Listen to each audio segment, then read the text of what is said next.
Ada cerita unik tentang topi ini saat sholat Jumat siang tadi. Nah, kejadiannya menimpa Mas kameramen saya. Nah, ceritanya pada saat mulai sholat Jumat ada dua anak kecil di sebelah saya. Sebut saja namanya Adit dan Denis. Nah, si Denis ini dia pengen banget ngambil topi ini dari kepala Mas kameramen saya yang lagi sholat kebetulan di soft depan saya. Tapi karena dia tahu mungkin kalau itu perbuatan yang jelek, maka dia nyuruh si Adit untuk ngambil topi Mas kameramen saya ini. Jadi disuruh ambil, entah disuruh pukul, entah apa begitu ya.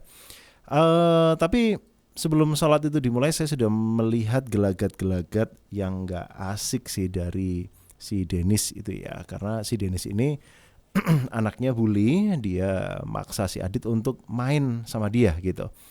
Karena si Adit ini gak mau main sama si Denis pada saat khutbah tadi itu, kemudian si Denis ini mulai pukul-pukul si Adit tuh, pukul pundak, pukul kepala bahkan.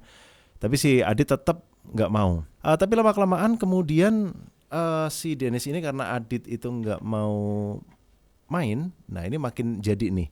Si Denis ngomong sama si Adit, ayo main sama aku yuk, ntar kamu beli jajan apa aja, aku turutin deh, pokoknya kamu harus mau main sama aku gitu. Nah, saat itu saya kemudian mikir, wah ini toxic nih si Denis nih, kecil-kecil udah kelihatan. Nah, sementara si Adit ini dia tahu kapan dia harus ngomong enggak. Sementara Denis itu dia maksa diterima, nggak tahan ditolak, mainnya pakai maksa, pakai nyuap, bahkan emotional pressure gitu ya.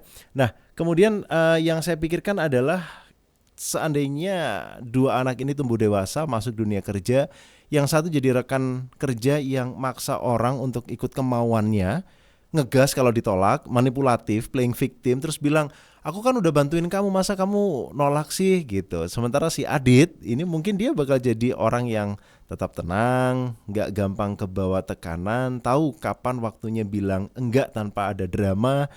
Dan orang-orang kayak si Adit ini memang di dunia kerja susah dicari sih. Nah, kayak tadi, yang kecilnya berani bilang enggak, nah, dia bisa tegas. Sementara yang kecilnya tukang maksa seringkali jadi masalah, kadang akan menimbulkan masalah juga di tempat kerja. Nah, kalau kita berposisi sebagai orang tua ya, ini kita bisa sedikit berpikir, terkadang masalah di kantor itu muncul karena skill. Padahal banyak masalah yang terjadi di dunia kerja itu berakar dari hal yang jauh lebih kecil. Apa itu? Pola pikir. Dan itu mulai tumbuh bahkan dari masjid kecil di hari Jumat yang kita pikir cuma anak-anak cuma main doang.